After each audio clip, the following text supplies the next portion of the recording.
በቀል ወይስ ፍቅር? ከፊያሜታ አምሃ።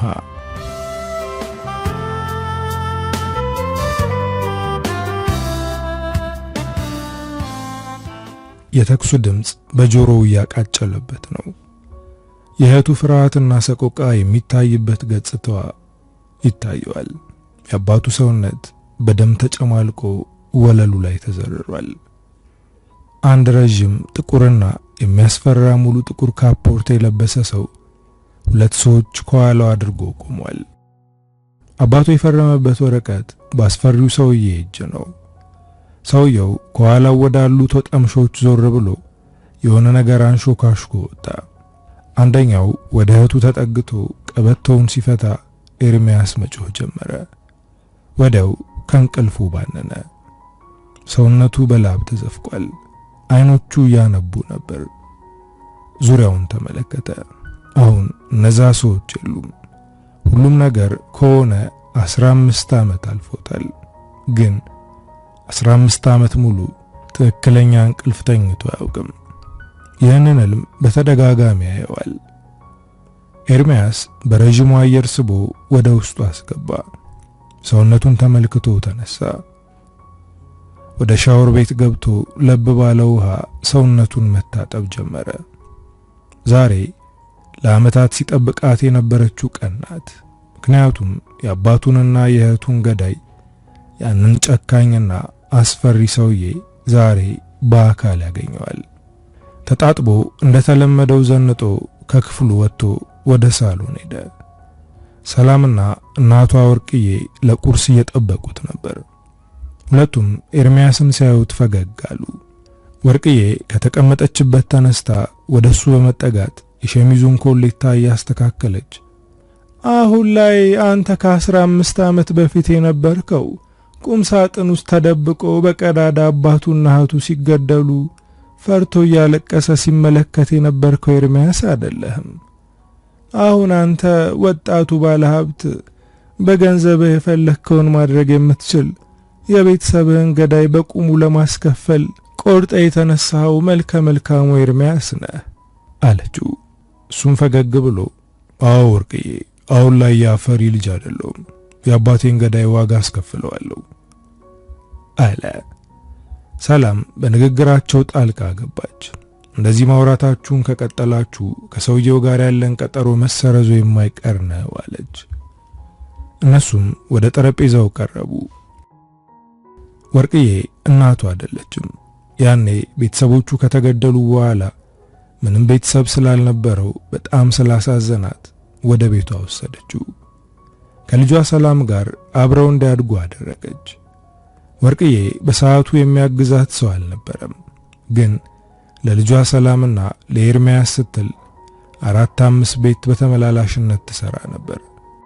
ልብስ ስታጥብ፣ ቤት ስታጸዳ፣ ወጥ ስትሰራ ውላ ትገባለች። እነሱ ግን ምንም እንዲጎልባቸው አትፈልግም። ሁለቱም ይማራሉ። የሰፈር ሰው ኤርሚያስን ሲያይ በሐዘኔታ ከንፈሩን ይመጣል። ስለ አባቱና ስለ እህቱ ያወራሉ። ወርቅዬ ይሄ ነገር ኤርሚያስ ላይ ከባድ ተጽዕኖ እንዳለው ስለገባት ሰፈሩን ለቀቀች። በዛ ምክንያት ሰላም በጣም አዝና ነበር።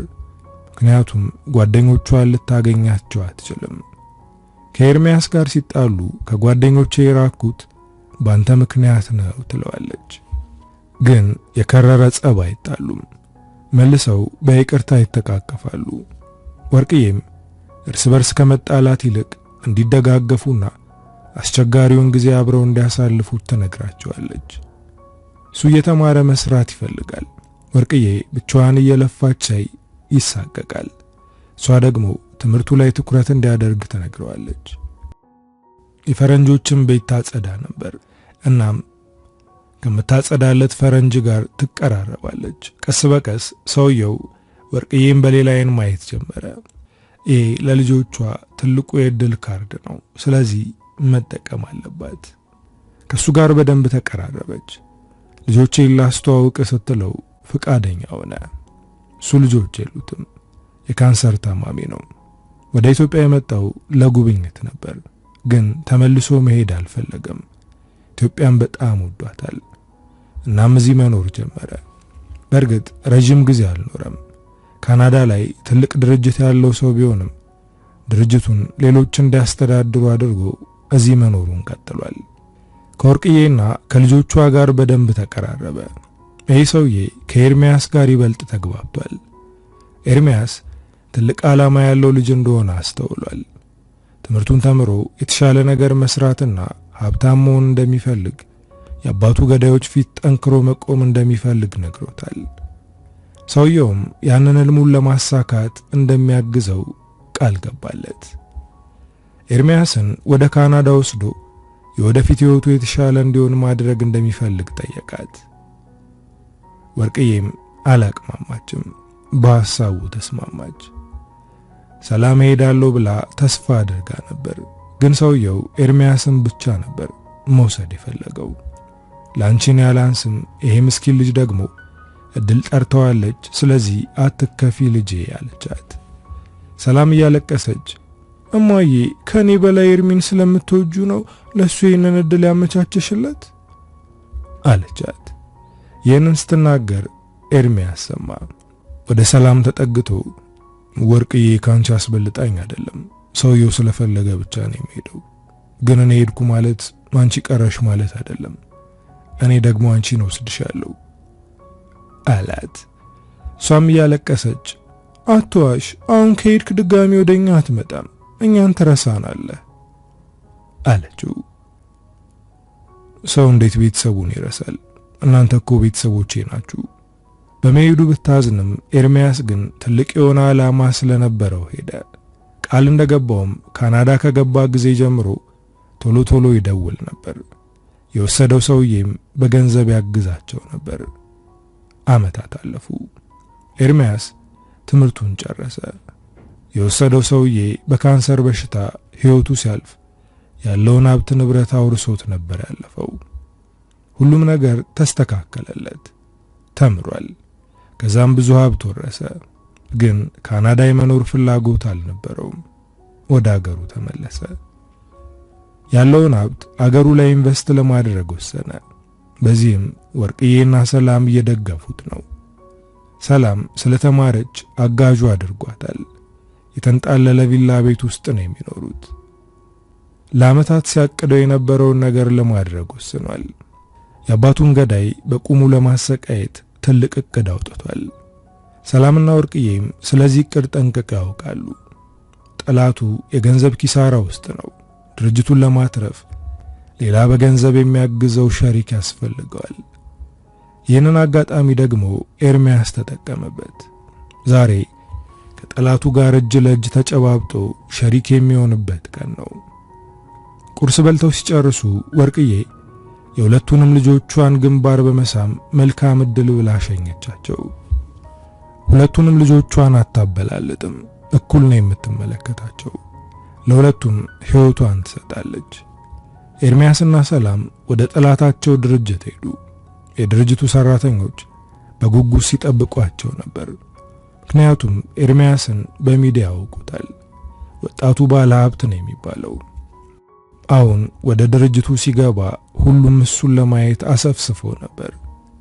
ወጣቷ ጸሐፊ ወደ እነሱ በመሄድ በፈገግታ ሰላም ብላቸው እየመራቸው ወሰደቻቸው። ኤርሚያስ ወደ ውስጥ ሲገባ መጀመሪያ ላይ አይኑ ያረፈው ዋናው ጠላቱ ላይ ነበር። ዘሎ አንገቱን ቢያንቀው ደስታው ነው። ግን ለዓመታት ሲያቅደው የነበረው ይህንን ለማድረግ አይደለም። እንኳን ደህና መጣህ አቶ ኤርሚያስ በማለት እጁን ለሰላምታ ዘረጋለት። ኤርሚያስ የዚህን ሰውዬ እጅ ለመጨበጥ ሲዘጋጅ የኖረ ቢሆንም አሁን ግን ለመጨበጥ ፈራ። ሰላም ወደ ኤርሚያስ ጠጋ ብላ ጉሮሮዋን በመጠራረግ ወደ ራሱ እንዲመለስ አደረገችው። እሱም ጨበጠው። እናመሰግናለን አቶ እስክንድር አለው። አቶ እስክንድር የዚህ ድርጅት መስራችና ባለቤት ነው። ከጎኑ የቆሙት ሁለት ሰዎች ደግሞ ፍሬውና ሳሙኤል ይባላሉ። የእስክንድር ታናሽ ወንድሞች ናቸው። ድብቅና ቆሻሻ ስራዎችን የሚያሰራቸው እነሱን ነው። የኤርሚያስን አባትና እህት የገደሏቸው እነዚህ ሰዎች ናቸው። ከፍሬው ጎን የቆመችው ቆንጆ ወጣት ሴት አለች። አቶ እስክንድር ወደ እሷ እያየ ወይዘሪት ሙና ልጄና የዚህ ድርጅት የፋይናንስ ኃላፊ ናት በማለት አስተዋወቃቸው። ኤርሚያስም አብራ ያለችውን ሰላምን አማካሪ ናት ብሎ አስተዋወቃቸው። ከጠላቱ ጋር በጠረጴዛ ዙሪያ ተቀምጦ እየተወያየ ነው። ይህንን ማድረግ እጅግ ከባድ ነው። ልቡን አፍኖታል። ስብሰባው አልቆ ከዚህ እስከሚወጣ ቸኩሏል። ኤርሚያስ ከጠላቱ ጋር ሸሪክ ሆኖ ተፈራረመ። ይህንን ምክንያት በማድረግ እራት ፕሮግራም እንደተዘጋጀ አቶ እስክንድር ተናገረ። ኤርሚያስና ሰላም ለራት ፕሮግራሙ እንደሚገኙ ተናግረው ከድርጅቱ ወጡ።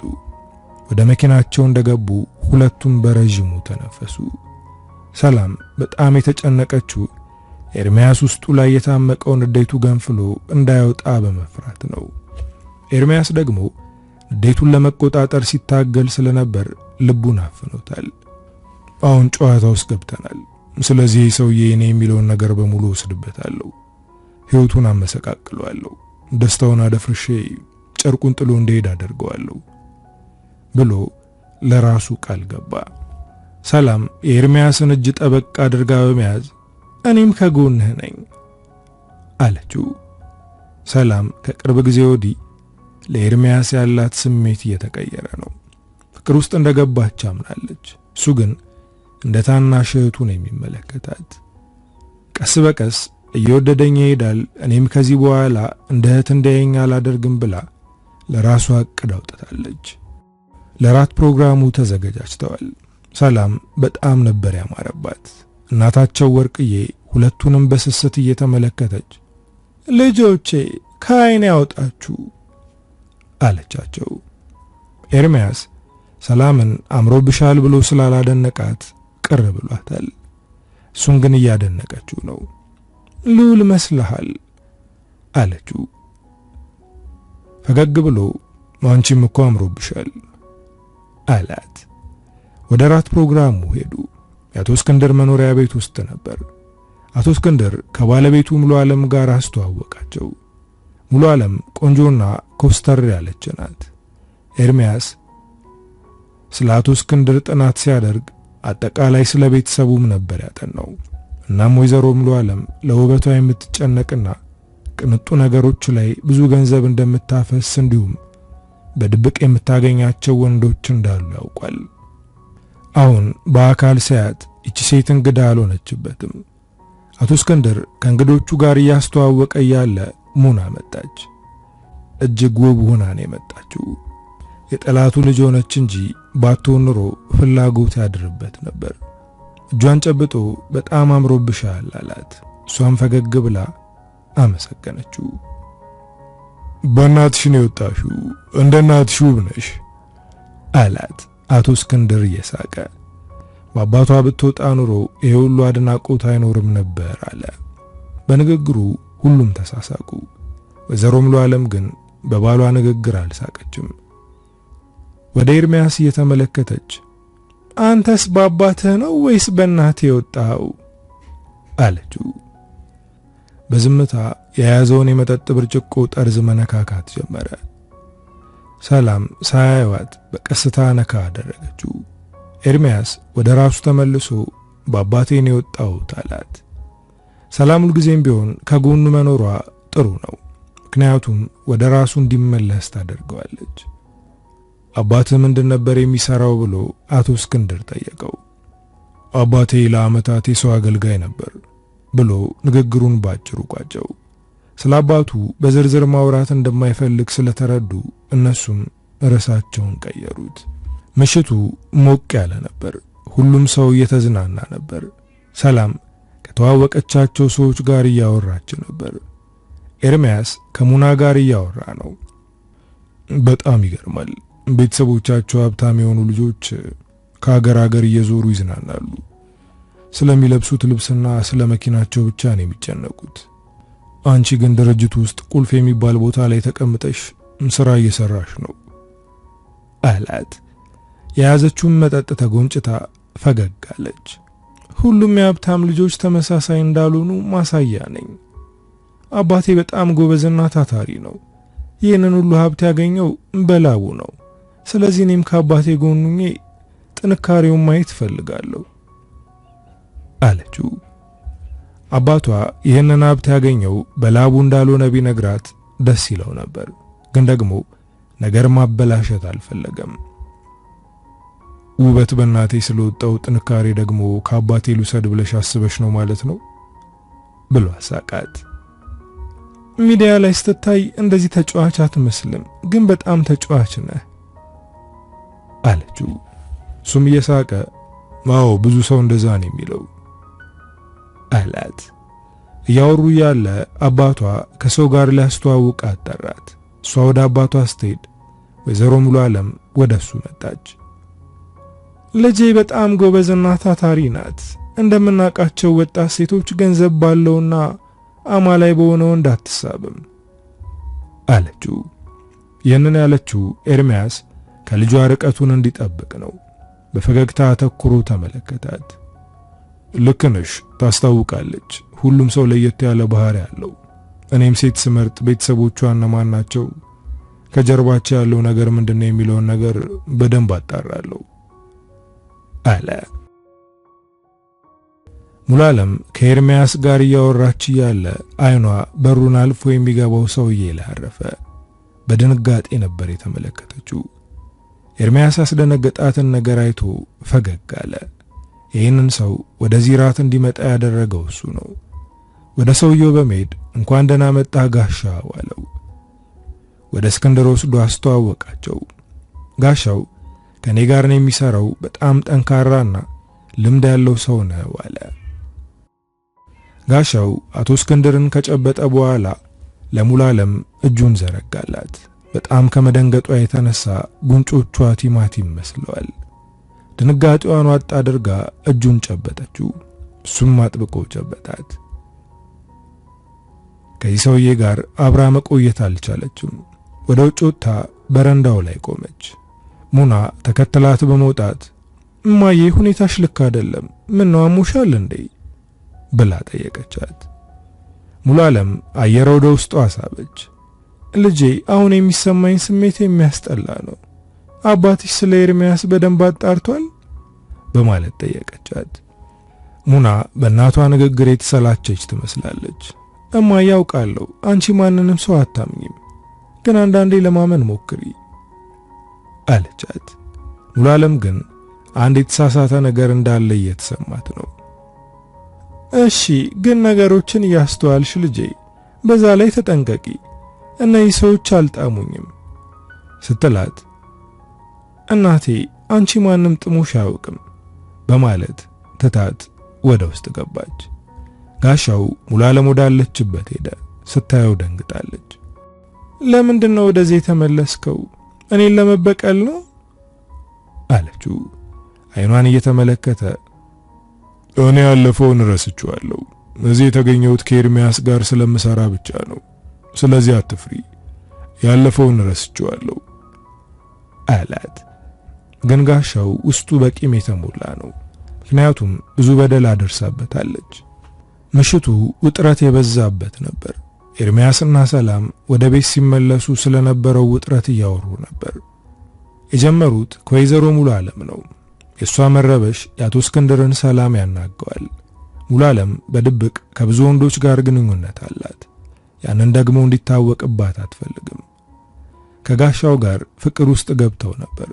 ባለትዳር መሆኗን ሳያውቅ ጥልቅ ፍቅር ውስጥ ነበር። ግን እሷ ልቡን ሰባብራ ወደ ባሏ ተመለሰች። ጋሻው ቂም አለበት። ኤርሚያስ ገና መጀመሩ ነው። ስለ ሙሉ ዓለም የሚያውቀው ብዙ ነገር አለ። ሁሉንም ነገር ያጋልጣል። እዛ ካለው ሰው በሙሉ ሙና ንጹህ ትመስለኛለች አለ። ሰላም በግርምት ተመለከተችው። ተሳስተሃል። የባብ ልጅ ባብ፣ የርግብ ልጅ ርግብ ነው። በታሪክ ባብ ርግብን አይወልድም አለችው። እሱ ግን ሙና ግትር እንጂ ክፉ አልመሰለችውም። ያም ሆነ እሷም የጠላቱ ልጅ እስከሆነች የገፈቱ ቀማሽ ናት። በነጋታው ወደ ድርጅቱ ሲሄዱ ለኤርሚያስና ለሰላም ቢሮ ተዘጋጅቶ ጠበቃቸው። የኤርሚያስ ቢሮ ከሙና ቢሮ ጋር ትይዩ ነው። ሙናና አባቷ አቶ እስክንድር ወደ ኤርሚያስ መጥተው እንኳን ደህና መጣ አሉት። እያወሩ ያለ ፍሬውና ሳሙኤል እየተጣደፉ ወደ አቶ እስክንድር ቢሮ ሲገቡ አዩአቸው። እሱም በቃ መልካም ስራ ብሎ ወደ ቢሮው ተመለሰ። የሆነ ነገር እንዳለ ኤርሚያስ ጠርጥሯል። ሙናውንም ከሱ ጋር እንደቆመች ናት። እንደ አባቴ ጠንካራ የሥራ ሰው ትሆናለህ ብዬ አስባለሁ አለችው። እኔ ጠንካራ የሥራ ሰው ነኝ፣ አባትሽን ቀስ በቀስ የማየው ይሆናል በማለት ወደ ወንበሩ ተመለሰ። አባቴ ጠንካራ መሆኑን ማንም ይመሰክርለታል፣ እኔም በሱ ነው የወጣሁት በማለት ወንበር ስባ ተቀመጠች።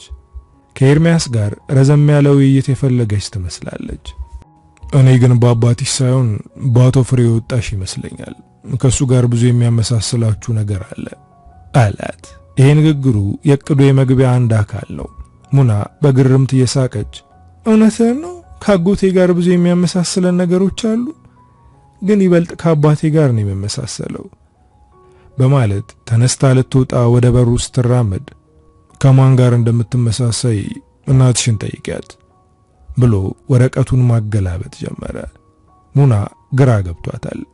ትንሽ ቁማ ካየችው በኋላ ከቢሮው ወጣች። አቶ እስክንድር ወንድሞቹ የነገሩትን ነገር ማመን አልቻለም።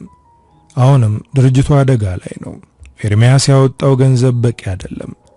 እስክንድር አስቸኳይ ስብሰባ ጠራ። ለባንክ የሚከፈል ብዙ ገንዘብ እንደሚያስፈልግ ነገራቸው። በዚህ ንግግር ኤርሚያስ ተበሳጨ። ግን የተበሳጨው ለነሱ ይምሰል ነው እንጂ ይሄ እንደሚሆን ቀድሞ ያውቀዋል።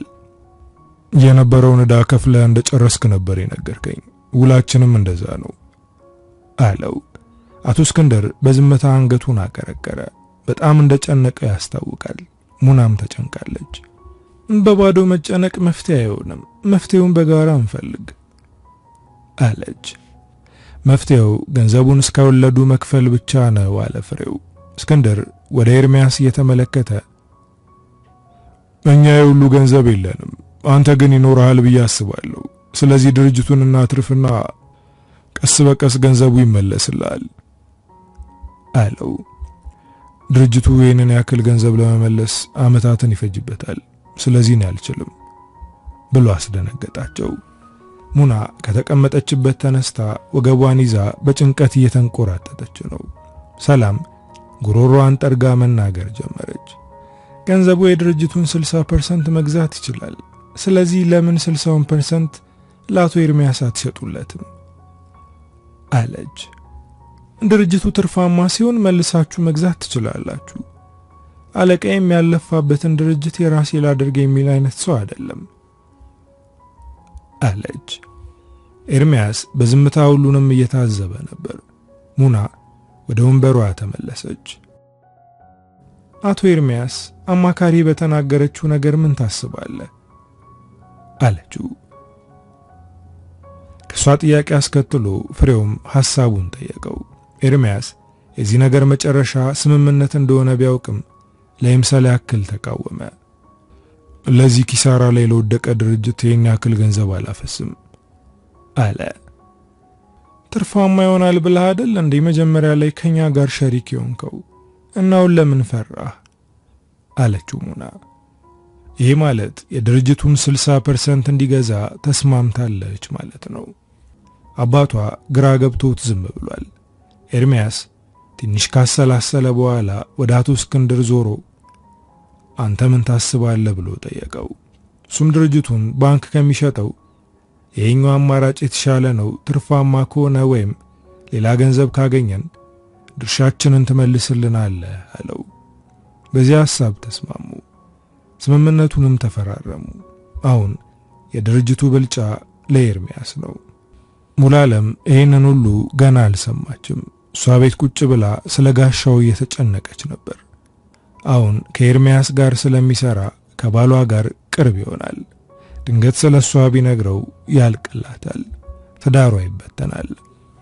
በጣም ተጨንቃለች። ከሱ ጋር አብሮ እንደሚሰራ ከሰማች ጊዜ ጀምሮ ጭንቀት ውስጥ ናት።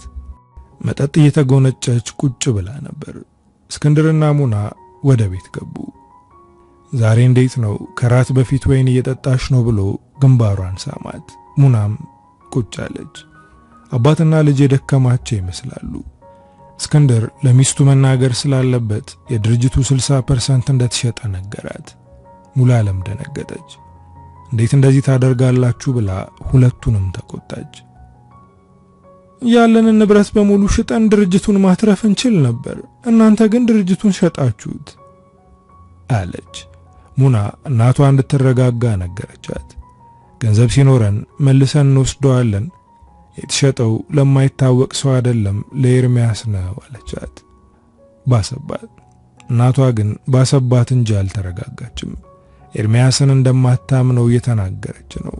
ይሄ ሰውዬ ባዷችንን እንደሚያስቀረን እየተሰማኝ ነው አለች። አባትና ልጅ የሙሉዓለምን ሰው አለማመን ስለሚያውቁ ችላ አሏት። ለኤርሚያስ ዛሬ የድል ቀኑ ነበር። ከወርቅዬና ከሰላም ጋር ወጣ ብለው ራት እየበሉ ነው። ልጄ እቅድህ እንደሚሳካ እርግጠኛ ነበርኩ አለችው። እማዬ ኤርሚያውን ያንን ሰውዬ ባዶ እጁን ሊያስቀረው ነው አለች። ሰላም ብርጭቆዋን አንስታ ለድላችን እናጋጭ አለች። መሄድ ጅማሮ ነው፣ በገዛ እጁ ራሱ እንዲያጠፋ አደርገዋለሁ አለ ኤርሚያስ። ኤርሚያስ ቀጣይ እርምጃው እስክንድርና ሚስቱ ግጭት ውስጥ እንዲገቡ ማድረግ ነው። ስለዚህ ይህንን የሚያደርገው ደግሞ በሙና በኩል ነው። ቢሮ ቁጭ ብሎ እሷ እስከምትመጣ እየጠበቀ ነበር። ስትገባ ሲያት ከተቀመጠበት ተነስቶ በጭንቀት መንቆራጠጥ ጀመረ። በጣም የተጨነቀ ለመምሰል እየሞከረ ነው። መጨነቁን ያየችው ሙና ወደ ራሷ ቢሮ ከመግባቷ በፊት ወደሱ ሄደች። ምን ነው የተፈጠረ ችግር አለ እንዴ ብላ ጠየቀችው። እሱም እሷን ሲያይ የደነገጠ መስሎ ተደናበረ። የሆነ ነገር ተፈጥሯል ብላ አሰበች። ድርጅቱ ላይ የተፈጠረ ነገር ካለ ምንም እንዳትደብቀኝ ንገረኝ ብላ ተቀመጠች። እሱ ግን ለመናገር እንደፈራ ያስታውቃል። በህይወቴ ድብብቆሽ አልወድም፣ ሁሉም ነገር ግልጽ እንዲሆን ነው የምፈልገው አለ። ሙና አሁን ይበልጥ ነገሩ አልገባሽ አላት። ንገረኝ፣ ማን ድብብቆሽ ተጫወተ አለችው። ዛሬ መስማት የሌለብኝን ነገር ሰማው። እንዳልሰማውኝ ለመቀጠል ፈልጌ ነበር፣ ግን ደግሞ እውነታን መደበቅና ሰዎች የውሸት ህይወት ሲኖሩ ዝም ማለት አልችልም አለ። ምንም ቢሆን ከእውነት ጎን መቆም አለብህ። የሰማውን ነገር ንገረኝ፣ ምናልባት ላግዝህ እችላለሁ አለችው። እሱም ለተወሰነ ደቂቃ አይኖቿን ተመለከተ። አሁን እድሉን መጠቀም አለበት። ላንቺ መናገሬ ትክክል ይሁን አይሁን አላውቅም፣ ግን ባለ ጉዳዩ አንቺ ስለሆንሽ መናገር ግዴታዬ ነው አላት። ሙና ለመስማት ጓጓች። በል ንገረኝ፣ ጉዳዩ ስለኔ ከሆነ መናገር ትክክል ነው አለችው። እሱም የመኪናውን ቁልፍ በመያዝ እሺ ተከታይኝ አላት። ሁለቱም ከቢሮ ሲወጡ ሰላም እያየች ነበር። ኤርሚያስ ከሙና ጋር በጣም እንዲቀራረብ አትፈልግም፣ ምክንያቱም የወዳት ይሆናል ብላ ስለምትፈራ ነው። ሙና መኪና ውስጥ ናት። የሚነግራትን ነገር ለመስማት ጓጉታለች። የት ነው እየሄድን ያለ ነው በማለት ጠየቀችው። ለማውራት እንዲመቻቸው ወደሱ ቤት እየሄዱ እንደሆነ ነገራት። ኤርሚያስ ብቻውን መሆን ሲፈልግ ወደሚሄድበት ቤት ነው የወሰዳት። በቋሚነት የሚኖረው ትልቁ ቤት ማለትም ከወርቅዬና ከሰላም ጋር ነው። ይሄ ግን ብቻውን የሚያሳልፍበት ቤት ነው። ወደ ቤት ከገቡ በኋላ ኤርሚያስ ሻይ አፍልቶ አቀረበ። ሙና አሁንም ጉጉት ላይ ናት። እስክትነግረኝ እየጠበቅኩ ነው አለችው። እሱም በፍርሃት መተንፈስ ጀመረ። ለመናገር እንደተጨነክ እያየው ነው፣ ንገረኝና ተገላገል አለችው። ተነስቶ እየተንቆራጠጠ ዛሬ የሰማሁት ነገር በጣም ከብዶኛል፣ አንቺ ስትሰሚ ደግሞ ምን እንደምትሆኝ አላውቅም አላት። እሷም ከተቀመጠችበት ተነስታ ወደሱ ተጠጋች። እባክህ ንገረኝ፣ እየጠበቅኩ ነው አለችው። ዛሬ አቶ ፍሬው በስልክ እያወራ ድንገት በአጋጣሚ አንድ ነገር ሰማው። ግን መኝኝ ልሰማ ፈልጌ ሳይሆን አጋጣሚ ነው የሰማሁት። የዲኤንኤ ምርመራ ለማድረግ እየሞከረ ነው አላት። ሙና ግራ ተጋብታ የማንን ነው እና ይሄ ከኔ ጋር ምን አገናኘው በማለት ጠየቀችው። እሱም በረጅሙ ተንፍሶ ምርመራው አንቺንም ያካትታል አላት። ሙና ደንግጣ እባክህ ግልጽ አድርገህ ንገረኝ አለችው። እሱም እጇን በመያዝ በግልፍተኝነት ነገሩ እንዳታበላሽ፣ አባትሽ ምንም የሚያውቀው ነገር የለም ሙና ቃል ገባችለት። እሱም መርዙን ረጨ። አቶ ፍሬው አንቺ ልጁ መሆንሽንና አለመሆንሽን ማረጋገጥ ይፈልጋል አላት። ሙና ነገሩን በቀላሉ መቀበል አልቻለችም። ከት ብላ ሳቀች። ይሄ ቀልድ ነው። አጎቴ ለምን እንደዛ ያስባል? የተሳሳተ ነገር ነው የሰማኸው አለችው። እሱም ውሸት ቢሆን ደስ ይለኝ ነበር፣ ግን እውነት ነው ሰምቻለሁ አላት። ሙና ደንግጣለች። አንደበቷ ተሳሰረባት። እንዴት ይሆናል? እማዬ እኮ ለአባቴ ታማኝ ሚስት ናት። በጭራሽ አይሆንም። እኔ አላውቅም፣ ግን የሰማሁትን ነገር ዝም ብዬ ልደብቅሽ ስላልፈለኩ ነው። መናገሬ ስህተት ከሆነ ይቅርታ። ስላሳወከኝ አመሰግናለሁ ብላ ከቤት ወጣች። እሷ ወጥታ ከሄደች በኋላ ሶፋው ላይ ዘፍ ብሎ ተቀመጠ። አሁን እሳቱን አቀጣጥሎታል። ሲቃጠል ዳሩ ነው ማየት ይፈልጋል። ወዲያው ሰላም ደወለችለት። የት ሄደህ ነው? ወደ ቤት ለመሄድ እየጠበቅኩ እኮ ነው አለችው። እሷ ወደ ቤት እንድትሄድ ነገራት። እሱ የሚሰራው ስራ እንዳለ አሳውቋት ስልኩን ዘጋው። ሙና ኤርሚያስ የነገራትን ነገር ለማመን ተቸግራለች። ግን ደግሞ ይህንን ነገር ችላ ብላ ማለፍ አትፈልግም። ቀጥታ ወደ ቤት ነበር ሄደችው። እናቷ ጓደኞቿን ቤት እንዲመጡ ጋብዛቸው ሻይ እየጠጡ እየተጫወቱ ነበር። ሙና ስትገባ እናቷን ብቻ የምታገኝ መስሏት አንዳንድ ነገሮችን ለመጠየቅ ተዘጋጅታ ነበር። ግን የእናቷ ጓደኞች አሉ። እነሱን ሰላም ብላ ወደ ክፍሏ ገባች። ምን እንደምታደርግ ግራ ገብቷታል። ፍሬው ልጠይቀው ወይስ እማዬን? መጀመሪያ ማንን ልጠይቅ እያለች እያሰበች ነው። በዚህ መሃል ኤርሚያስ ደወለ። ስልኩን አንስታ አትጨነቅ፣ ደህና ነኝ፣ ቤት ገብቻለሁ፣ ግን አደራ ይህንን የማይረባ ወሬ ለማንም እንዳትናገር አለችው። ለሷ አታስቢ፣ ግን ምን ለማድረግ አሰብሽ ብሎ ጠየቃት። እሷም ምንም ማድረግ እንደማትፈልግ ነገረችው። ኤርሚያስ እንደጠበቀው አልሆነለትም። ሙና ቤቱን በአንድ እግሩ የምታቆመው መስሎት ነበር፣ ግን እንደዛ አላደረገችም። ስለዚህ መፍትሄ መፈለግ አለበት። በእርግጠኝነት የማይረባ ነገር ነግሬ ድብርት ውስጥ እንድትገቢ አድርጌሻለሁ። ስለዚህ ለምን ወጣ ብለን ይህንን ድብርት አናጠፋውም አላት። ሙና መጀመሪያ ላይ አቅማምታ ነበር፣ ግን እሱ ስለተጫናት እሺ ብላ ወጣች። ይዟት ሄደው ትልቅ ሬስቶራንት ነው። ራት አብረው በልተው መጠጣት ጀመሩ። ሙና ውስጧ ጭንቀትና ድንጋጤ እንደሞላት አስታውቃለች። እንደዚህ አይነት ጭንቀት ውስጥ እንድትገቢ ያደረኩሽ እኔ ነኝ። በጣም ይቅርታ። ሰምቼ ዝም ማለት ነበረብኝ፣ ግን አልቻልኩም አላት። አንተ ስለነገርከኝ አንተ ላይ አልተናደድኩም። እንደውም ብትደብቀኝ ነበር የሚከፋኝ። ግን ይሄ ማለት የሰማው እውነት ነው ማለት አይደለም። ምናልባት በአጎቴና በእናቴ መካከል ድንገተኛ ነገር ተፈጥሮ ይሆናል። እናም የልጅ ጉጉት ያለው ህልመኛው አጎቴ የማየውን ነገር እያሳደደ ሊሆን ይችላል። አባቴ በጣም ያሳዝነኛል፣ ምክንያቱም ከልጅነቱ ጀምሮ ልፋት ላይ ነው። አሁን ጥሩ ኑሮ እንድንኖር ብዙ ነገሮችን አልፏል። የኔ አባት በጣም ሩህሩህና ለሰው የሚጨነቅ ሰው ነው። ሰዎችን ይረዳል አለች። የሙና ንግግር ኤርሚያስን እንደ ጩቤ እየወጋው ነው።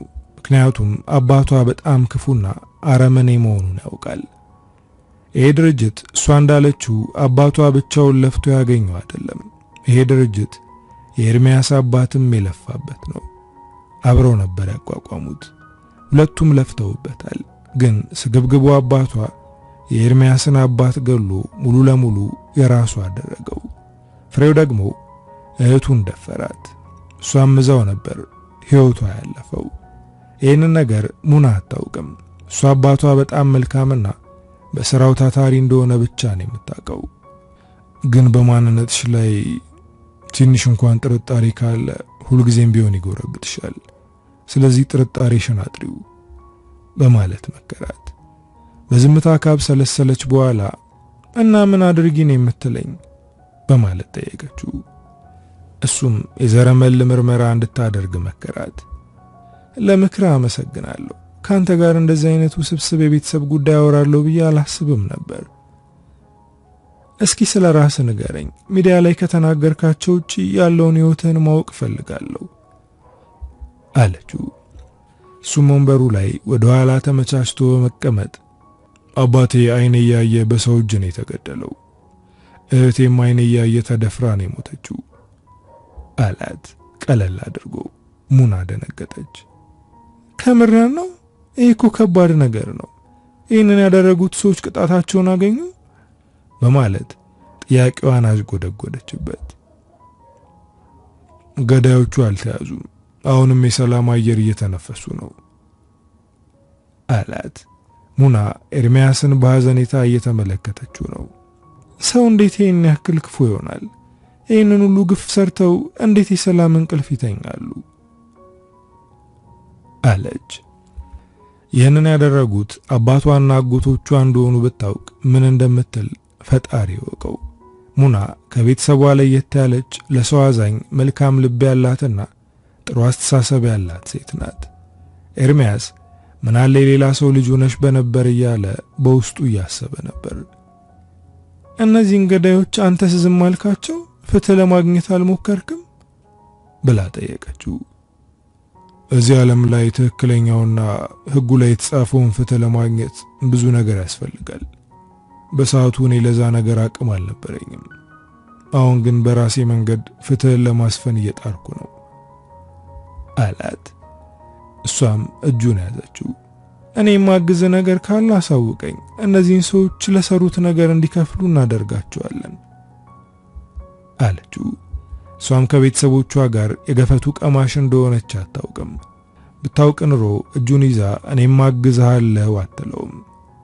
ደስተኛ ለመምሰል ትሞክራለህ። ጠንካራ እንደሆንክ በሚዲያም በአካልም ስታወራ ሰምቻለሁ። ግን አይኖች ላይ የማየው አንድ ነገር አለ። እሱም ብቸኝነት ነው። በልጅነት ያሳለፍከው ነገር አሁንም ቁስሉ አልሻረም። በጣም እየተሰቃየህ ነው አለችው። ሙና የኤርሚያስን ውስጥ ባንዴ ማወቋ የሚገርም ነበር። ማንም ይሄንን ነገር አይቶለት አያውቅም። በቅርበት የሚያውቁት ወርቅዬና ሰላም እንኳን ይህንን ቁስሉን አላዩለትም። ሲስቅ ሲቀልድ ሳቅና ደስታው የእውነት ይመስላቸዋል። በመገረም እየተመለከታት ነው። እሷን የሚያይበት መንገድ እሷንም ግር አሰኛት። ለምንድነው በግርምት የምትመለከተኝ? በማለት ጠየቀችው። በአጭር ጊዜ ውስጤን አይተሻወቅሽው። በጣም ይገርማል። የቅርቤ የምላቸው ሰዎች እንኳን ይህን ያክል አላዩኝም። ውስጥ ያለው ቁስል እስካሁን እንዳልዳነና አሁንም እየተሰቃየው እንደሆነ አልተረዱኝም። አንቺ ግን አወቅሽ አላት። እና ስላወቅኩብህ ቅር አለ እንዴ? ብላ ፈገግ አለች። ኤርሚያስ እንግዳ የሆነ ስሜት እየተሰማው ነው። ልጅ የሆነ ያክል ተሰማው። ስታወራ የነበረው እጇን እጁ ላይ ጭና ነበር። በልቡ እጇን ከእጁ እንድታነሳ እየተማጸነ ነበር። እስኪ ስለ ራስሽ ንገሪኝ አላት። ሕይወቷ ውስጥ ከቤተሰቦቿ ውጪ ማን እንዳለ የማወቅ ፍላጎት አድሮበታል። በእርግጥ ስለ ቤተሰቧ ሲያጣራ ስለ እሷም አጣርቷል። ከዚህ በፊት እጮኛ ነበራት፣ ግን በልብ ድካም ሕይወቱ አልፏል። ይህንን ነገር ያውቃል፣ ግን ከእሷ አንደበት መስማት ይፈልጋል። እኔ እንደ አባቴ ራሴን በስራ ያጠርኩ ሰው ነኝ፣ ግን ሕይወቴ ውስጥ ድንገት ታይቶ የጠፋ ብርሃን ነበር። ኤልያስ የሚባል እጮኛ ነበረኝ ብላ በሐዘን አንገቷን ሰበር አድርጋ አቀረቀረች። መናገር ካልፈለግሽ ተይው፣ አትናገሪ። ከድብርት ላስመልጥሽ እንጂ ድብርት ውስጥ እንድትገቢ አይደለም እዚህ እንድትመጪ ያደረኩት አላት። እሷ ግን ማውራቷን ቀጠለች። ኤልያስ ለየት ያለ ሰው ነበር። ከሱ ጋር ስሆን እረፍት ይሰማኛል። ስለ ስራም ሆነ ስለ ቤተሰብ ጉዳይ አልጨነቅም። ሁሉንም ነገር ረስቼ ከሱ ጋር ደስ የሚል የፍቅር ጊዜ አሳልፍ ነበር። በወቅቱ ስራ ያስፈልገው ስለነበር አባቴ ቀኝ እጁ አድርጎ ቀጠረው። ከአባቴ ጋር መስራት ጀመረ። ግን ቀስ በቀስ ጸባዩ መቀየር ጀመረ። አባቴን አያከብረውም። በዛ ላይ ከኔም ጋር መጋጨት ጀመረን። የግጭታችን ዋናው ምክንያት ከቤተሰቦችሽ እንራቅና የራሳችንን ህይወት እንጀምር ማለቱ ነው። እኔ ደግሞ ቤተሰቦቼን ያለምንም ምክንያት መራቅ አልፈልግም። አንድ ቀን ጠዋት መሞቱን ሰማው። ለኔ በጣም ከባድ ነበር። ድንገት ስለሞተ ሁሉም ሰው ለማመን ተቸግሮ ነበር። የልብ ችግር እንደነበረበት ማንም አያውቅም ነበር፣ ግን በድብቅ ሕክምናው እንደሚከታተል ዶክተሩ ነገረን አለች። ስታወራ አይኖቿ በእንባ ተሞልተው ነበር። ከአባትሽ ጋር የሚያጣላው ነገር ምን ነበር በማለት ጠየቃት። ምክንያት የለውም ብላ መለሰችለት። ኤርሚያስ ይህንን የሙና እጮኛ ጉዳይ እያሰበው ነው። እዚህ ነገር ውስጥ አንድ ነገር እንደሚገኝ እርግጠኛ ነው። ስለ እጮኛዋ አንዳንድ ነገሮችን በሷ ንግግር ወስዷል። አሁን ከዚያ ሐዘን እንድትወጣ ርዕሱን መቀየር አለበት። ስለ አስቂኝ ገጠመኞቹ እያወራ እንድትስቅ አደረጋት። አብረው አመሹ። ሙና ደስ በሚል ፈገግታዋ እየተመለከተችው ለሁሉም ነገር አመሰግናለሁ አለች። እሱም አብራው ጊዜ ስላሳለፈች አጥብቆ አመሰገናት። ተሰነባብተው ወደ የራሳቸው መኪና ገቡ። ሙና ቤቷ ገብታ አረፍ ስትል ኤርሚያስ ግን ስለ ሙና ሟች እጮኛ ማጣራት ጀመረ። ሰላም ወደ መኝታ ክፍሉ ገባች። እስካሁን የታምሽተ ነው ብላ ጠየቀችው። እሱም ከሙና ጋር እንዳመሸና ጠቃሚ ነገር እንዳገኘ ነገራት። የሙና እጮኛ ከአቶ እስክንድር ጋር እንደሚጣላና ድንገት ሕይወቱ እንዳለፈ ነገራት። ሰላም ግን ኤርሚያስ ስላገኘው መረጃ ግድ አልሰጣትም። የምታስበው ከሙና ጋር አብረው ስለማምሸታቸው ነው። ከቅርብ ጊዜ ወዲህ የሙና ስም ከአፉ አይጠፋም። በዛ ላይ ከቤተሰቦቿ ለየት ያለች እንደሆነች እያወራ ነው። ከሙና ጋር ያለ ቀረቤታ በጣም ያሰጋል አለችው። ኤርሚያስ በቁጣ ዓይን ነበር የተመለከታት። ከዚህ በፊት ቢሆን እንደዚህ ሲመለከታት ደንግጣ በጣም ይቅርታ ትለው ነበር። አሁን ግን ይቅርታ አልጠየቀችውም። የምናገረው ነገር እውነት ነው። በዚህ ሴት ምክንያት ዓላማህን እየረሳ ነው። የማን ልጅ እንደሆነች ረስተሃል መሰል አለችው። ሰላም መስመርሽን አትለፊ። እኔ ከሙና ጋር ምንም ነገር የለኝም። የምትናገሪውን ነገር እየተጠነቀቅሽ ብሎ ረገጥ ያለ ንግግር ተናገራት። ሰላም ከክፍሉ ወጣች። እሷ ከወጣች በኋላ ስለተናገረችው ነገር ማሰብ ጀመረ። ከሙና ጋር የተለየ ቀረቤታ አለው። አሁን የጠላቱ ልጅ መሆኗን እየረሳ ነው። ሙና ከኤርሚያስ ጋር አምሽታ ተመልሳለች። አሁን አልጋዋ ውስጡና ጣራጣሪያውን እየተመለከተች ኤርሚያስ ስለነገራት ነገር እያሰበች ነበር። የተናገረው ነገር እውነቱን ነው። የማንነት ጥርጣሬን ማጥፋት አለብኝ አለች። እያሰበች ያለ መኝታ ክፍሏ ተንኳኳ። እናቷ ነበረች የመጣችው። ልጄ ያለ ወትሮሽ አምሽተሽ ነው በማለት ጠየቀቻት። ከኤርሚያስ ጋር ነበርኩ፣ የሥራ እራት ነበረብኝ አለቻት። እናቷ ኤርሚያስን አልወደደችውም። በዛ ላይ ደግሞ አታምነውም። ልጄ ከዚህ ልጅ ራሽን አርቂ አለቻት። ሙና በእናቷ ንግግር ተናደደች። እማዬ ሰውን የማያምን ሰው ራሱ ታማኝ አይደለም ይባላል። ስለዚህ እንደዚህ አይነት ነገር በተናገርሽ ቁጥር ማንነትሽን እየገለጽሽልኝ ነው። እማዬ ግን የደበቅሽ ነገር አለ እንዴ በማለት ጠየቀቻት። ሙሉዓለም ደነገጠች። ምን ልደብቅሽ እችላለሁ? አንቺ ልጅ ኤርሚያስ የሚባል ሰው ጭንቅላትሽን በማይረባ ነገር እየበረዘው ይመስለኛል። እባክሽ ከሱ ሰው ራቂ አለች። ሙና አሁንም እናቷን የሚያስደነግጥ ነገር ጠየቀቻት። ኤርሚያስ ስትይ አንድ ነገር ትዝ አለኝ። ዛሬም እንዳለኝ ታውቂያለሽ? አባትሽን ሳይሆን አጎትሽን ነው የምትመስዪው አለኝ። በጣም የሚያስቅ ሰው ነው አለች። ይህንን የምትናገረው የእናቷን ሁኔታ በደንብ ለማወቅ ነው። ሙሉዓለም ምንም እንዳልተፈጠረ በጥንካሬ ልጇ ፊት መናገር አልቻለችም። ስለ ጠጣሽ ተኝና ስካሩ በእንቅልፍ ይውጣልሽ ብላ ተታወጣች። እናቷ ከሷ እየሸሸች እንደሆነ ገብቷታል። ይህንን ነገር በቅርቡ አረጋግጣለሁ አለች። ኤርሚያስ እንቅልፍ እንዲይዘው እየጣረ ነው፣ ግን አይኑን ሲጨፍን ሙና ትደቀንበታለች። በብዙ ጥረት እንቅልፍ አሸለበው። ሰላም ግን መተኛት አልቻለችም። ስለ ኤርሚያስ እያሰበች ነው። ከሱ ፍቅር ይዟታል። እሱ ደግሞ እንደ እህት ነው የሚያያት። ከሙና ጋር ያለው ቀረቤታ እንድትቀና እያደረጋት ነው። ይቺ ሴት ኤርሚያስን እንዳትቀማኝ እየፈራው ነው አለች ለራሷ። ሙና በጠዋት ነበር የተነሳችው። ዛሬ አጎቶቿ ለቁርስ ተገኝተው ነበር። ፍሬውን ስታየው ደነገጠች። እንደ ወትሮው አጎቶቿን በፈገግታ ሰላም አላለችም። ከአባቷ ጎን ተቀምጣ ለአባቷ ድንገተኛ የፍቅር ቃላት እየነገረችው ነበር። አባቴ በጣም እንደምወድ ታውቃለህ? ያንተ ልጅ በመሆኔ በጣም እድለኛ ነኝ አለችው። ሁሉም ለየት ባለ ሁኔታ ነበር ሲመለከቷት የነበረው።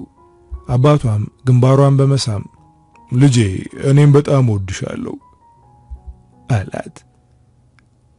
ወደ ሥራ ቦታ ስትሄድ ኤርሚያስና ሰላም በጠዋት ገብተው ነበር ያገኘቻቸው።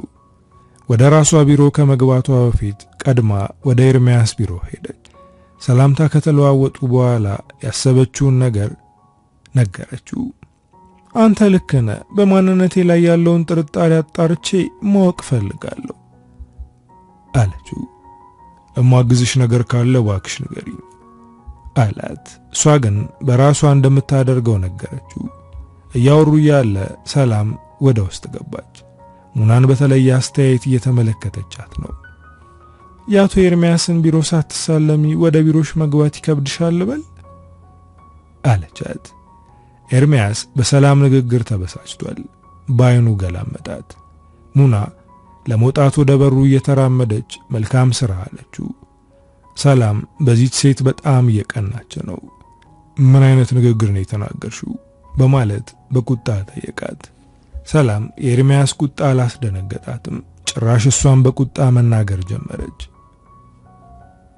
እዚህ ያለነው ለሌላ ዓላማ ነው፣ አንተ ግን ያንን እየዘነጋህ ነው። ከዚህ ልጅ ጋር ያለ ነገር ደስ አይልም አለችው። እኔ ዓላማዬን አልዘነጋውም፣ ግን እዚህ ነገር ውስጥ ንጹህ የሆነችው ሙና ናት። እሷን መጫንሽን አቁሚ አላት። ለሙና እንደዚህ ጥብቅና መቆሙ ይባስ እያበሳጫት ነው። ይህንን ነገር በደንብ አስብበት፣ በጊዜ ወደ ራስ ተመለስ ብለው ወጣች። ኤርሚያስ በተደጋጋሚ በሰላም እየተበሳጨ ነው። በተለይ ሙና ላይ የምታደርገው ጫና ያበሳጨዋል። ሰላም ወደ ቢሮዋ እንደወጣች ወደ ጋሻው ደወለለት። ስለ ሙና የቀድሞ እጮኛ በደንብ እንዲያጣራ ነገረው። ምክንያቱም የሙና እጮኛ የሞተው ምናልባት በልብ ምክንያት ላይሆን ይችላል ብሎ ስላሰበ ነው። አሁን ድርጅቱ ላይ ከማናቸውም በላይ ሙሉ መብት አለው። አንዳንድ ውሳኔዎችን በራሱ እየወሰነ ነው። የሚወስናቸው ውሳኔዎች ከነሱ ጋር ሳይወያይ ነበር የሚወስነው። አቶ እስክንድር የድርጅቱን ሙሉ ድርሻ ወደ ራሱ ለመመለስ የሚያስችለውን ገንዘብ እያፈላለገ ነው። ድርጅቱ ትርፋማ እስከሚሆን መጠበቅ አልፈለገም። ገንዘቡን ቶሎ ካገኘ ሙሉ ለሙሉ ድርጅቱን በእጁ ማድረግ ይፈልጋል። እናም ገንዘቡን ለማግኘት እንደተለመደው ቆሻሻ ስራዎችን ለመስራት እየሞከረ ነው። ኤርሚያስ ደግሞ ይህንን ስለሚያውቅ እየተከታተለው ነው። ሙና በድብቅ የዘረመል ምርመራ ለማድረግ እየሞከረች ነው። ኤርሚያስ በሐሳብ ይደግፋታል። ሰላም ደግሞ የሁለቱ ግንኙነት ስላልጣማት ጭንቀት ውስጥ ናት። ጋሻው ስለ ሙና እጮኛ አዲስ ነገር አግኝቷል። ኤልያስ ከመሞቱ በፊት ይከታተለው የነበረው ዶክተር በማጭበርበር ወንጀል ተከሶ እስር ቤት ነው የሚገኘው። ይሄ ዶክተር ብዙ ወንጀሎች አሉበት። ከሆስፒታል በድብቅ መድኃኒት በመሸጥ ሴት ታካሚዎች ላይ ጾታዊ ትንኮሳ በማድረግ እንዲሁም ሌሎች ከሕግ ውጭ ያሉ ነገሮችን በመስራት ተከሷል። እሱም ወንጀሉን አምኗል። ኤርሚያስ ይህንን ሲያውቅ አልተገረመም። አቶ እስክንድር የልጁ እጮኛ ላይ እጁ እንዳለበት እርግጠኛ ሆነ። ይህንን ጉዳይ ጋሻው ፈልፍሎ እንዲደርስበት አዘዘው። ነገሩ ተለባብሶ መቅረት የለበትም። እውነቱ እንዲወጣ እናድርግ። ይህንን ማድረግ ያንተ ሥራ ነው አለው። ጋሻውም ይህንን ኃላፊነት በደንብ እንደሚወጣ ነግሮት ወጣ። ቀናቶች እየተቆጠሩ ነው። ኤርሚያስ እስክንድርን የሚጥልበት ብዙ እድሎች ፊት ለፊቱ እየመጡለት ነው። ግን አንድ ነገር አለ። እሱም ልቡ ውስጥ አንድ ነገር ተፈጥሯል።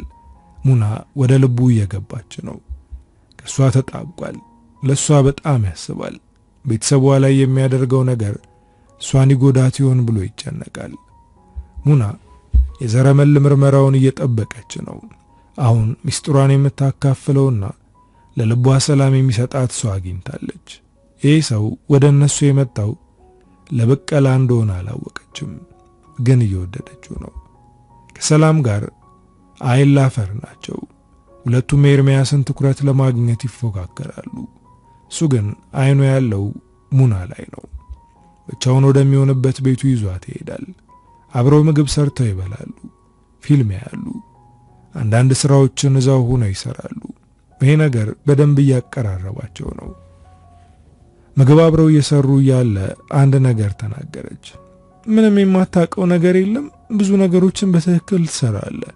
ሰውን እንዴት በቀላሉ ማስደሰት እንዳለብህ ታውቃለህ። አብራ የምትሆነው ሴት በጣም እድለኛ ናት አለችው። እሱም በፈገግታ ስራውን ቀጠለ። ሙናም ማውራቷን ቀጠለች። ከሰላም ጋር ያለህ ግንኙነት ምንድን ነው? እህትህ ናት ወይስ የቅርብ ጓደኛ ወይስ አማካሪ ብቻ ብላ ከሰላም ጋር ያለውን ግንኙነት ጠየቀችው። ሰላም ለኔ የተለየች ሴት ናት፣ በሷ አልደራደርም። እህቴም ጓደኛዬም እንዲሁም የሥራ ባልደረባዬ ናት። በዛ ላይ ሁለታችንን የምታገናኘን ድልድይ የሆነች ጠንካራ ሴት በመሃላችን አለች አላት። ከሰላም ጋር ያለው ቅርበት ጠንከር ያለ እንደሆነ አረጋገጠች። ግን አሁንም የፍቅር ህይወቱን ማወቅ ትፈልጋለች። በመጀመሪያ እንዳዩአችሁ ፍቅረኛሞች መስላችሁኝ ነበር አለችው። ኤርሚያስ እየሳቀ እንደዛማ አይደለም፣ ያንቺ ግምት ደግሞ የተለየ ነው። ብዙ ሰው እህትና ወንድም ናችሁ ነበር የሚለን አላት። አሁንም ወደ ዋናው ነጥብ አልገባም። ዙሪያ ጥምጥም መሄዱ ስለሰለቻት ቀጥታ ጠየቀችው። ፍቅረኛ አለህ በማለት ጠየቀችው። ላፍታ በዝምታ ተመለከታት። በውስጧ ወይኔ የማይጠየቅ ነገር ጠየቅኩ ይሆን እያለች እያሰበች ነበር። ኤርሚያስ ፍቅረኛ እንደሌለው ነገራት። በውስጧ እፎ ያለች መልከ መልካም ነህ፣ በዛ ላይ ስኬት ላይ ነህ እና እስካሁን እንዴት የኔ የምትላት ሴት የለችም አለችው። ልቤን ማሸነፍ የምትችል ሴት አልተገኘችም አላት። ልብህን የምታሸንፈው ሴት ምን አይነት ናት ብላ ጠየቀችው። እሱም እሷን እያየ ቃላት አውጥቼ ሳልናገር አይኖቼን አይታ ውስጥ ያለውን ህመም የምትመለከት፣ ብቸኝነቴን ተጋርታ ሙሉ የምታደርገኝ፣ እንዲሁም እስከነ ድክመቴና ስተቶቼ የምትወደኝ ሴት ታስፈልገኛለች አላት። ሙናም አይኖቿን ከአይኖቹ ላይ አድርጋ ነበር የምታዳምጠው። ሁለቱም በጥልቀት እየተያዩ ነው። ኤርሚያስ የሙና ከንፈር ላይ ማረፍ አሰኝቶታል። እሷም እንደዛው። ሁለቱም እየተሳሳቡ ነው። ሙና በዝምታ መታየት ብቻ አልቻለችም። ወደሱ ተጠግታ ከንፈሩን በስሱ ሳመችው። ኤርሚያስ በዝምታ እየተመለከታት ነው። ዝምታው አስደነገጣት። በጣም ይቅርታ ብላ ልትነሳ ስትሞክር እጇን ስቦ አስቀመጣት። ከዛ እሱም አጥብቆ ከንፈሯን ሳማት። ሁለቱም ፍቅር የተራቡ ይመስላሉ። ሁሉም ነገር ፍጥነት የተሞላበት ነበር። የሰሩትን ምግብ ረስተው ነፍሳቸውን የፍቅር ምግብ እየመገቡ ነው። ደስ የሚል የፍቅር ጨዋታ ሰሩ። ሕይወት ትገርማለች። ከአንቺ ጋር እንደዚህ በፍቅር ወድቃለሁ ብዬ አላሰብኩም ነበር አላት። እሷም እየሳቀች እኔም አላሰብኩም ነበር፣ ግን ልባችን የትኛው ሰው ላይ እንደሚያርፍ ልናውቅ አንችልም። ግንኙነታቸው ድብቅ እንዲሆን ሁለቱም ተስማምተዋል። ሰላም ግን ሁልጊዜም እንደተጠራጠረች ናት። ከሙና ጋር ያለውን ቅርበት ለእናቷ ለወርቅዬ ነገረቻት። ወርቅዬም ኤርሚያስን አናገረችው። ልጄ፣ የልጅቷ አባት እስክንድር መሆኑን አትዘንጋ፣ መጨረሻ ጥሩ አይሆንም አለችው። እሱም የወርቅዬን እጅ እያሻሸ የኔ ሐሳቢ አትጨነቂ፣ ሙና በጣም ጥሩ ሴት ናት፣ በዛ ላይ እኔ ላይ የምታመጣው ጉዳት የለም ብሎ መለሰላት። ሰላም ይህንን ንግግሩን ስትሰማ ተበሳጨች። ስለዚህ ከሷ ጋር የፍቅር ግንኙነት ጀምራችኋል ማለት ነው አለችው። እሱም በረጅሙ ተንፍሶ አዎ ጀምረናል አላት። ሰላም ሲቃ ተናነቃት። ወርቅዬ በዝምታ እያየችው ነበር። ኤርሚያስ በጀመረው የፍቅር ግንኙነት የተጨነቀ ይመስላል። እናንተ ቤተሰቦቼ ናችሁ። ምንም ነገር ልደብቃችሁ አልችልም። በዛ ላይ እንድታማክሩኝ እፈልጋለሁ አለ።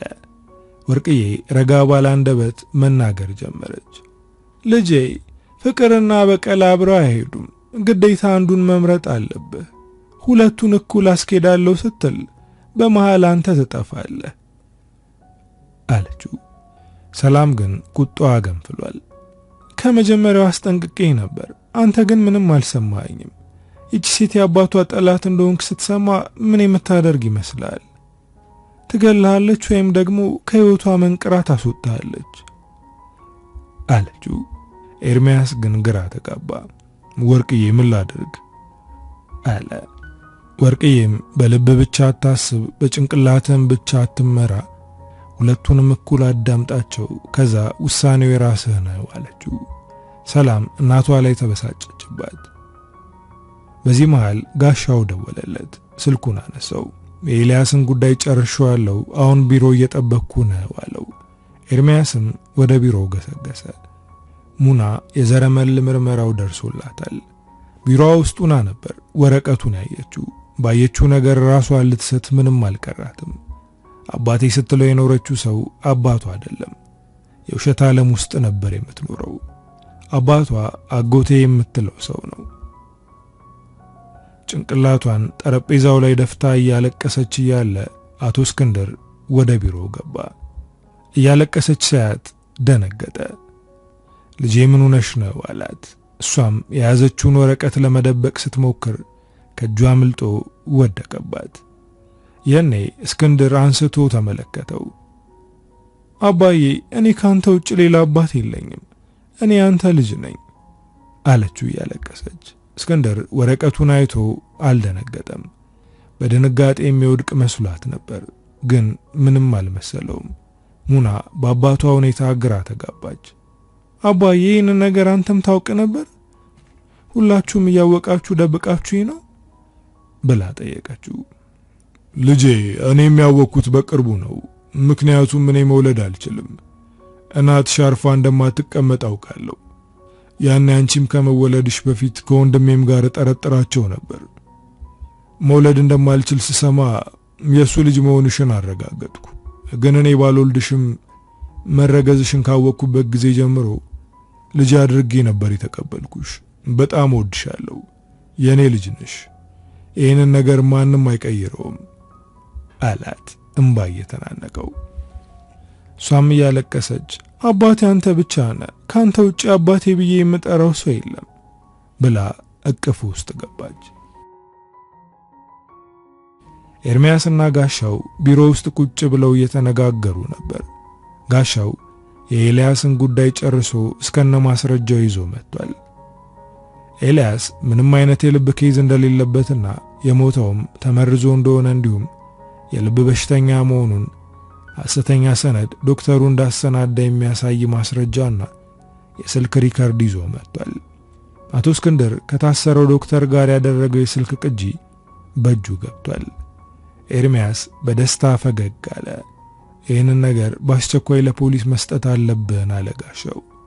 ኤርሚያስ ግን አሁን ማድረግ አልችልም፣ ምክንያቱም መጀመሪያ ሙና ለዚህ ነገር መዘጋጀት አለባት። ድንገት ሲሆንባት በጣም ትጎዳለች አለ።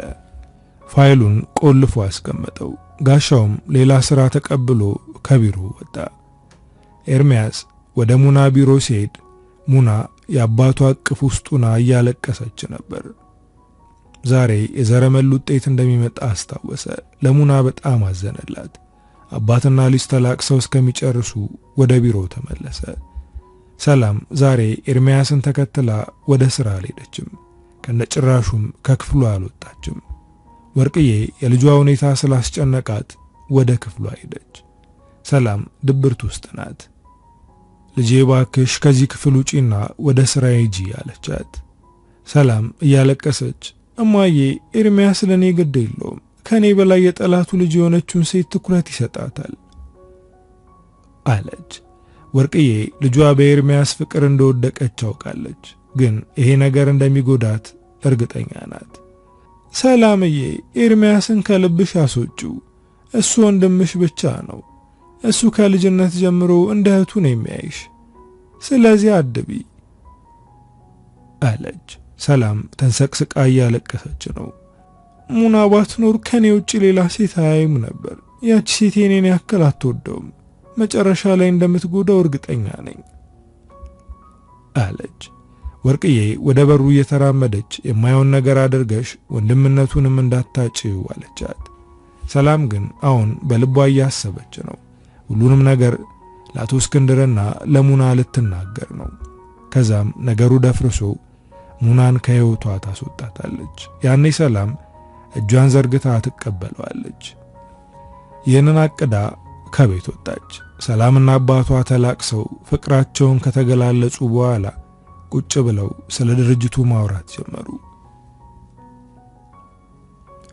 እስክንድር የድርጅቱ 60% የሚመለስበት ገንዘብ ማግኘቱን ለሙና ነገራት።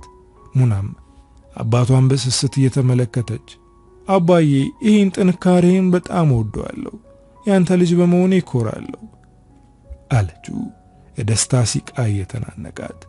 እሱም ፈገግ ብሎ ይሄ ድርጅት ያንቺ ነው፣ ላንቺ ብዬ ነው የምለፋው አላት። ነገ ሁሉም ነገር ያልቃል፣ ድርጅቱ መልሶ የኛ ይሆናል። ይህንን እየተነጋገሩ ያለ ሰላም በሩን አንኳኳች። እንድትገባ ፈቀዱላት።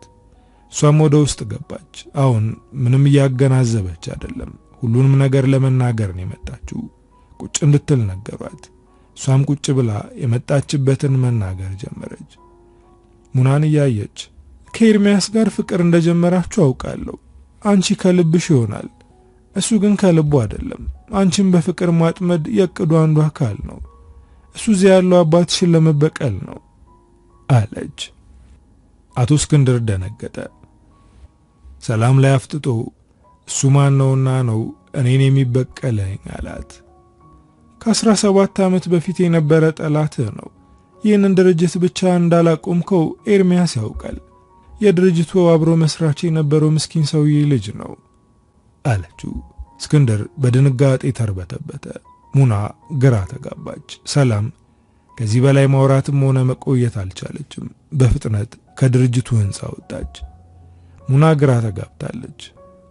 አባዬ ሰው ማን ነው? ምን አድርገው ነው የሚበቀልህ አለችው። እስክንድር ራሱን አረጋጋ። ከዓመታት በፊት በሐሰት ተወንጅዬ ነበር እና እኔ ንጹህ መሆኔን ፍርድ ቤት አረጋግጧል።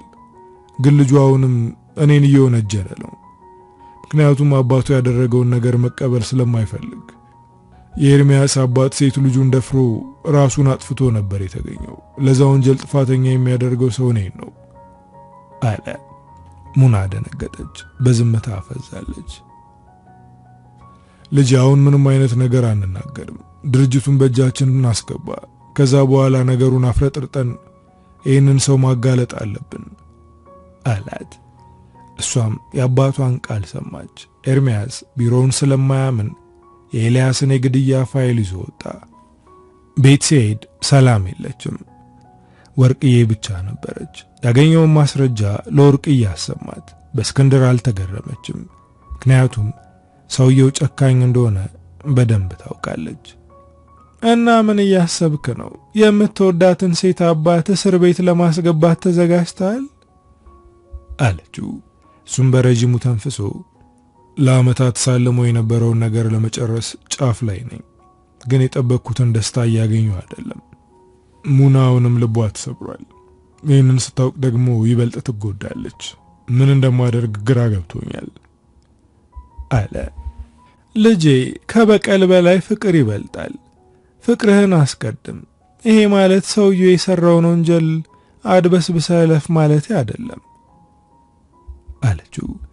ይህንን ነገር ቅድሚያ ለሙና አስረዳት። ከዛ በኋላ የራሷን ውሳኔ ተወስን አለችው። ወርቅዬ የኤርሚያስንና የሙናን ፍቅር በደንብ ተረድታለች። ሰላም ፍቅር ውስጥ ብትሆንም የተሳሳተ ነገር እያለመች መሆኑን እርግጠኛ ናት።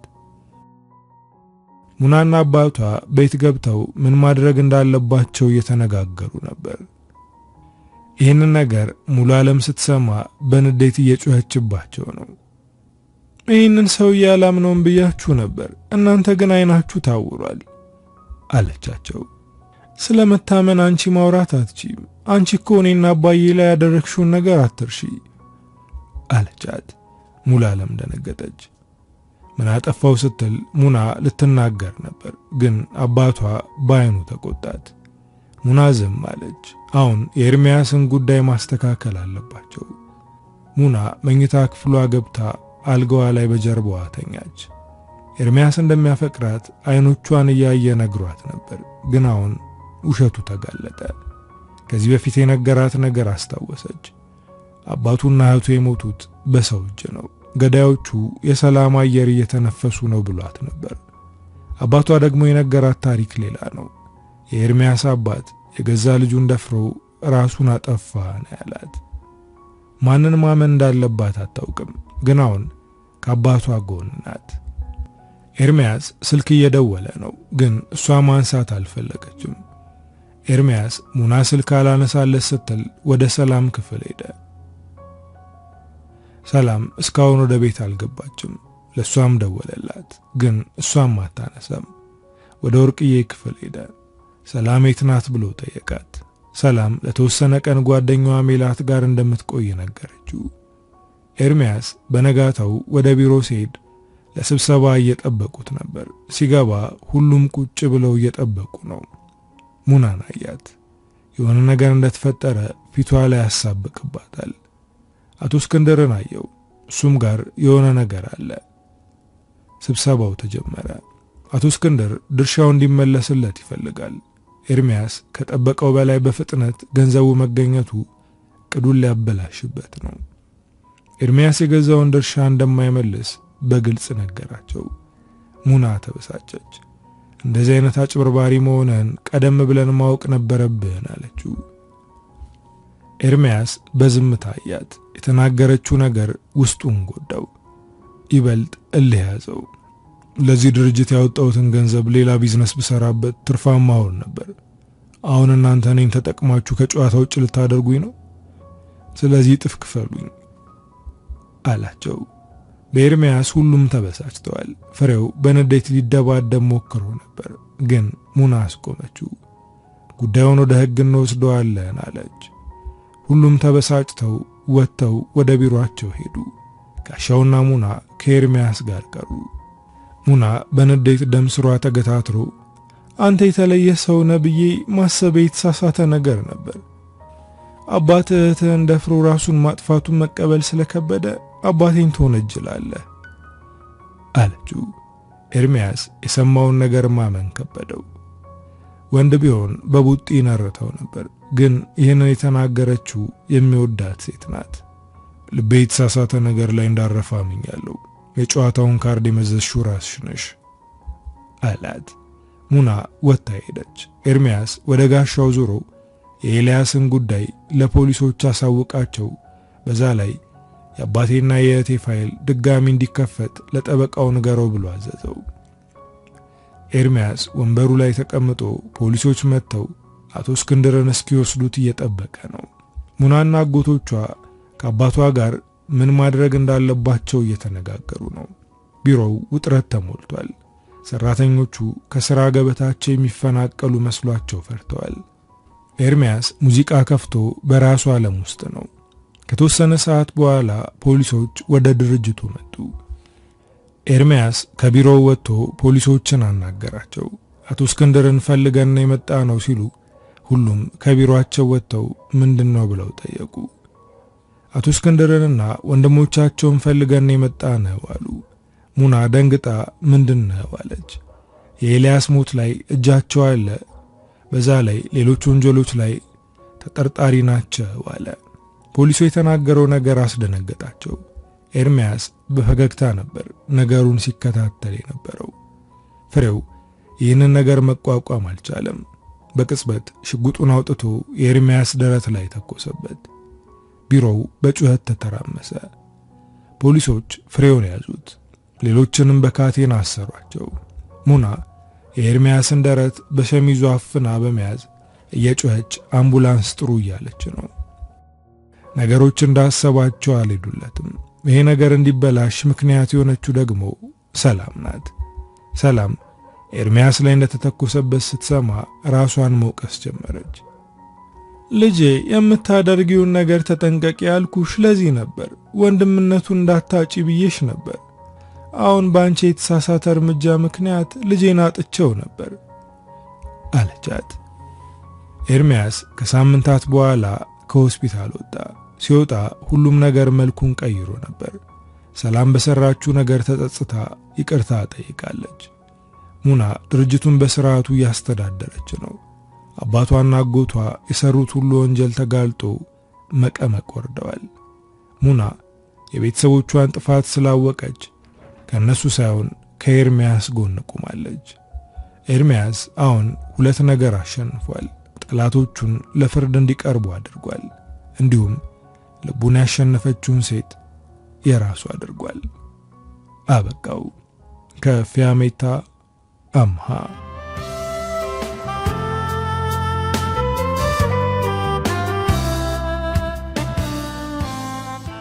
እንግዲህ ዶቼ ለዛሬ ይዤላችሁ የመጣሁት ታሪክ የሰማችሁትን ይመስል ነበር። ታሪኩን እንደወደዳችሁት በርካታ ቁም ነገሮች እንዳገኛችሁበት ተስፋ አደርጋለሁ። በቀጣይ በሌላ ስራ እስክንገናኝ ሀገራችንን ሰላም ያደርግልን። ቻው።